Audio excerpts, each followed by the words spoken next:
So when we talk about settlements, right, there are two things that we need to first understand. That is site and situation. But before we get to that, let's look at the definition of settlements. Now, the area that is highlighted, that can be used as a definition in your exam. So let's read that quickly and let's look at the extra information given. In grade 12 geography, a settlement is defined as a place where people establish a community to live, work, and interact. Remember those three key points in the definition: to live, work, and interact. Settlements vary in size, function, and complexity, ranging from small villages to large cities. So think about it like this. A settlement can be as small as 2 or 3 huts to something as large as a place like Sandton or your Cape Town CBD or a place like Umhlanga.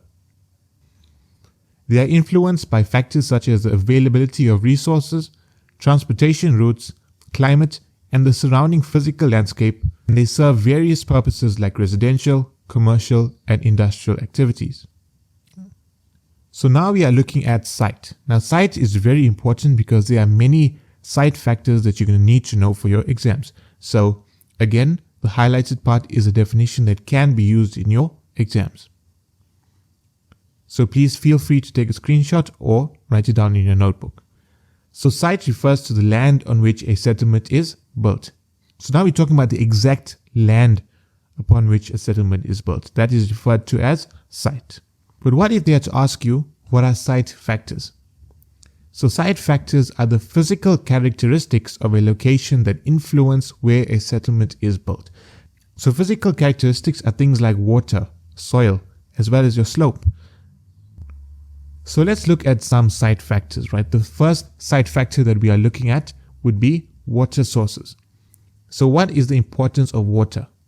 So water is critical for drinking and sanitation, agriculture and transportation. Water bodies like rivers support livelihoods. Now think about it. When developing a settlement, you would want to be near a water source. Obviously, because you need drinking water, you also need that water for sanitation. And if you do plan on farming, then you're going to need it for agriculture. Water was a very important factor in determining the location of early settlements.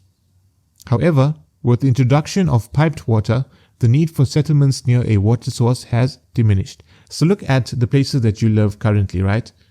You are able to live in that area because of piped water. Otherwise, you're going to have to relocate near a water source like a river or a dam in order to have enough water for your daily needs. Now, this is a very important point, right? You need to remember that if water is scarce, so it means that if there's very less water in that area, you will have nucleated settlements. If there's less water in that area, you will have settlements that are located very close to each other. So they will be known as nucleated settlements. However, if water is in abundance, meaning there's a lot of water, then you will have dispersed settlements, right? They will be located away from each other because there's so much of water. You don't have to be close to any other settlements. The next site factor that we are looking at would be slope and microclimate. Hills and valleys, which is the physical landscape, can dictate where settlements are established. Think about it. If you want to do farming, you can't live on a hill and want to do farming because the area is very steep. It's going to be very hard for you to plant your crops as well as allow them to grow. Flat areas are preferred for agriculture and construction, while hilly regions may provide a natural defense or protection from flooding. Now we're looking at microclimate. Local climatic conditions can vary due to geography. Valleys may be warmer, while elevated areas can be cooler. These variations can influence crop choices and housing styles. So think about it. If you're living in an area that is very cold, you're going to be restricted in the type of crop that you grow, right? Because not all crops can grow in cold regions. And if you look at things like your housing styles, obviously if you're living in an area that is very cold, you're going to have a lot of insulation in your house. So climate will play a very big role in the location of a settlement. Now the next site factor would be soil. The type and quality of soil significantly influence agricultural productivity. So if you think about it, if you are living in an area that has very dry soil, you're not going to be able to do any agriculture at all. Therefore, you're going to want to live in an area that has nice, fertile soil. Fertile soils attract settlements focused on agriculture, while poorer soils may deter them. Now we're looking at another side factor, which is climate. Remember, before we were looking at microclimate. Climate affects human habitation patterns, agricultural practices, and lifestyle. Settlements in arid regions may focus on water conservation and drought-resistant crops. Another side factor can be supplies. The availability of local materials for construction, which are wood and stone, and fuel, so the fuels are coal, natural gas, can influence where settlements are established. So if you're going to want to build a settlement out of wood, then obviously you're going to need to locate yourself somewhere near a forest that has a lot of wood. Now next we're looking at situation. So what is the definition of situation? Situation factors refer to the location of a settlement in relation to its surroundings and other settlements.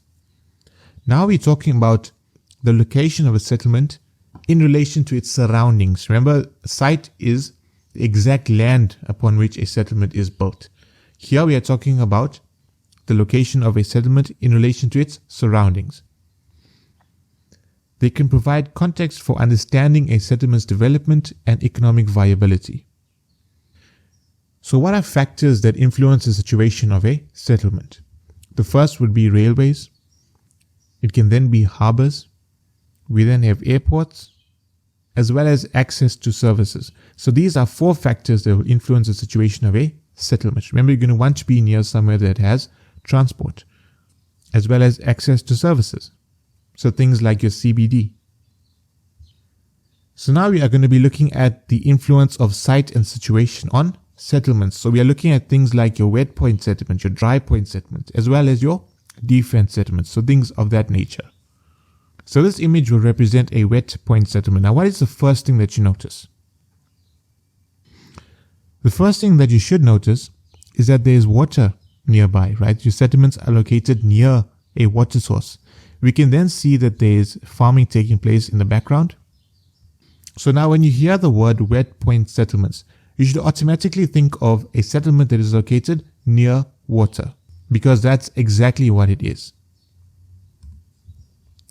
So what is the definition of a wet point settlement? So there are settlements that are located near water sources, which provide essential resources for drinking, agriculture, and transportation. Because think about it, if you have a settlement, you're going to want to be near water that you can use for drinking, for farming, and sometimes they also use it for transportation. So what are modern day examples of wet point settlements? Cities like Cape Town are developed around natural harbors, benefiting from maritime trade and fishing. Now we are looking at dry point settlements. Now this would be the opposite of a wet point settlement. Now when you're looking at this image, you can see that this settlement is located on higher ground. How do we know that? We can see there's a presence of a bank here, right? And in the background, we can see there's water.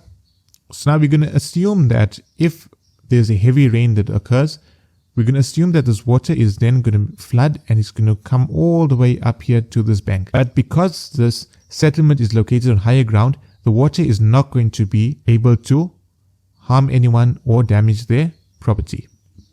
So what is the definition of a dry point settlement? So these are settlements located away from water sources because water may be a threat. They are found on higher ground because of flooding. Now we're going to look at our third settlement, which is a defense settlement. So we can see that this settlement is found on the top of a mountain. Obviously, because if you have an enemy that is trying to attack you, you can have enough time to spot them and try to come up with a plan to protect your people and your settlements. So what is the definition of defense settlements? These are settlements positioned for strategic defense against potential threats. These are often situated in elevated areas or near natural barriers. So what are examples of defense settlements? So castles and forts are typically built on hills or cliffs, providing a vantage point for defense. Now we are looking at accessibility settlements. So we have two types. We have type A and type B. So type A is known as a gateway settlement. This settlement can be found in a gap between two hills. So if you can see in this image, there's two hills, and the settlement is found in the gap between those two, right? Now your second settlement, which is type B, will be known as a bridging point. What is a bridging point? A settlement will be established at a point along a river that will allow for it to be crossed. So that's generally at an area where the river is very shallow, right? That's why the people are able to cross it. And those are the four types of settlements that you will find in your geography exam. So in terms of settlement patterns, we're going to be looking at various examples such as your dispersed, your nucleated, your linear, and your radial. We're going to be looking at ways to identify them. We're going to be looking at the definition, as well as the advantages and disadvantages of each. So let us begin with the first one. So the first type of settlement that we will be looking at would be our dispersed rural settlements. So what do we notice about this image? We notice that the settlements are located very far from each other, right? That is your dispersed rural settlements. Your settlements are located far from each other, and because of that, you will have plenty land for farming.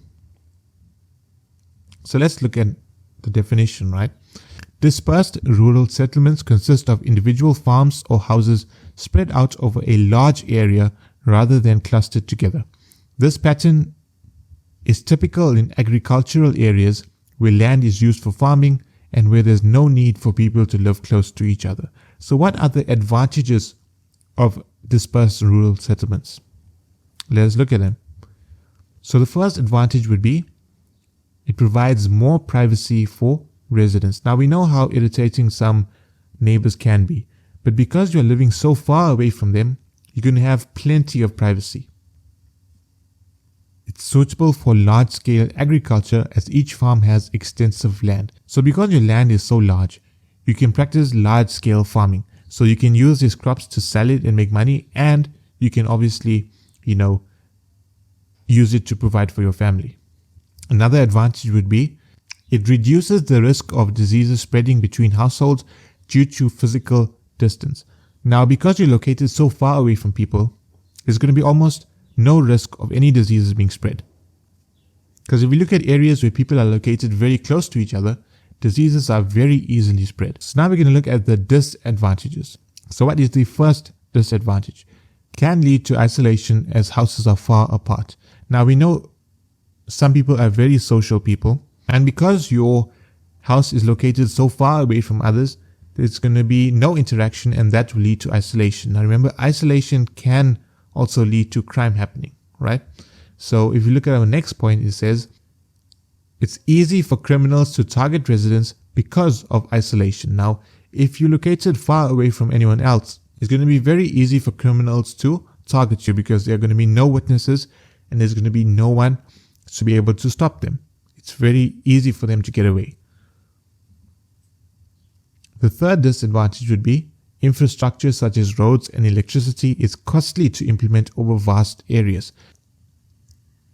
Now we are looking at your nucleated rural settlement. And if we look at the picture, we can see that there are houses located very close to each other. They are very small plots of land for farming. And to be honest, if I'm looking at this, I can actually think of more disadvantages than advantages. So let's look at the definition, then we'll get to the advantages and disadvantages. So nucleated settlements are clusters of houses grouped closely together, often around a market, church, or road intersection. This pattern is common where people need to be close to resources, social centers, or services. So what are the advantages of living in a nucleated rural settlement? The first advantage would be it's easier to provide services like schools, healthcare, and shops in one central location. It enhances social interaction and support amongst residents. Remember, you're going to be very close to people, so you're going to be seeing them every single day, and that will enhance social interaction. It's more secure as people live closer and can look out for each other. Remember, because these settlements are located so close to each other, It's going to be hard for criminals to target these settlements as there are going to be a lot of witnesses, and because a lot of people are around, it's easier to get caught. So criminals are less likely to target you in a nucleated rural settlement. Now let's look at the disadvantages. So there's limited space for expanding each household or farm because these settlements are located so close to each other. There's not much space to expand. There is a risk of disease spreading more easily in crowded areas. Remember, everyone is going to be so close to each other. Diseases like TB will be very easily spread amongst people. Conflicts can arise over shared resources or land. So we know how people are. And if you are living so close to other people, there are constantly going to be conflicts that arise, right? Some people can say, oh, this is their land. And you know that that is your land. So you can know there's going to be a conflict because of that. Another major disadvantage will be the lack of privacy. Remember, people are located so close to you that sometimes maybe even if you fart in your house, they'll be able to hear it next door. But anyway, let's get to the next type of settlement. Now we are looking at linear settlements. Now, what is the definition of linear? So if you're looking at it in the form of an adjective, the definition of linear is something that is arranged in a straight line, right? And you can see that in this picture, the houses that are located along a road. So that is basically how you identify a linear settlement. It will be built along either a road or a river, something like that. Linear settlements develop along a line such as a road, river, railway, or coastline. Houses and buildings are organized in a line, making them easily accessible to transportation routes. So what are the advantages of this? The first advantage will be good access to transportation, making movement of goods and people efficient. Remember, there's only one road, and because of that, you will have very good access to transportation. It's usually close to water sources, especially if the line follows a river. Now, obviously, in our example here, we're looking at a road, not a river. But if there was a river, then obviously you'll be very close to this river, and it will greatly benefit you. The third advantage would be it's easier for government and organizations to provide infrastructure like roads and electricity. So now let's look at the disadvantages. So there will be limited expansion options as settlements are restricted to the line. It can create congestion if the line becomes densely populated. It's vulnerable to natural hazards like floods if near a river or coastline. Now let's look at the fourth type of settlement, which is a planned or a round settlement. Now we can see in the center there's a garden there, or a park, whatever you would like to call it. And the settlement is built in a circular shape. That's why it's called a round settlement. Round or planned settlements are circular in structure, often with a central point such as a village green or meeting place. This type is sometimes planned for defensive purposes as a way to efficiently use space around a central resource. So what are the advantages of planned settlements? The first advantage would be it's good for defense, as residents can organize quickly around the center. There is efficient use of land with everything arranged around a central point. It fosters a strong sense of community as houses face inward towards the center. Let's look at the disadvantages. There's limited room for expansion as the round shape can restrict growth. It's not suitable for large-scale agriculture or industries requiring more space. Can you see there's no area to farm here? So that's a major disadvantage, especially if you rely on farming for your main source of income.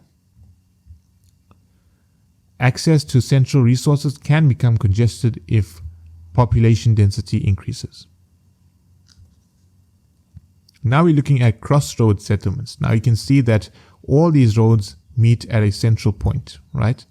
And around the central point, you can see there are many vendors. So you can see someone is selling something here, there's a store here, there's stores there, and there's another stall here. So crossroads settlements develop where two or more roads intersect, creating a central area for trade and services. This setup is ideal for small villages that depend on traffic from different routes. So what are the advantages of this? So the first advantage will be often become trading hubs due to traffic from multiple directions. As we can see, there's a lot of traffic that's going to be coming in from multiple directions, and that will allow it to become a trading hub. Access to transport networks from multiple points. Growth potential as more people settle near the crossroad for economic benefits. But if we're looking at the disadvantages, we can see that crossroad settlements will be vulnerable to congestion as traffic increases. It will be prone to pollution and noise due to vehicle movement. It will be limited to the intersections, which can constrain expansion. Now we're looking at the last type of settlement, which is your semicircular settlements. Now we can see there are chalets that are built along a coast, and I'm sure most of us would rather be here in these chalets rather than studying. So semicircular settlements are arranged in a half circle, usually along the coast or along a river bend or a hill, providing natural protection or scenic benefits. What are the advantages of this? It uses natural features effectively for defense or access to resources. Often scenic, attracting tourism or enhancing the quality of life. It's space efficient and good for a balanced population density. But then what are the disadvantages? There's limited space for expansion in the opposite direction from the natural feature. Infrastructure costs can be high if the layout complicates road or surface access. It's vulnerable to natural hazards depending on the feature, example, floods if near a river. We have now come to the end of the video. I want to thank you so much for learning with me today. Remember, if you have any questions, if you are confused about anything, then please do leave a comment and I will get back to you as soon as I can. Remember, I'm here to help you with anything. If you are confused about anything, then I'm more than happy to help you with that. So if you enjoyed this video, if you found that you've learned new things, then please give the video a like. And if you want more geography content, then please subscribe. To those that are writing soon, I want to wish you all the best. Remember to study hard and just give it your best shot.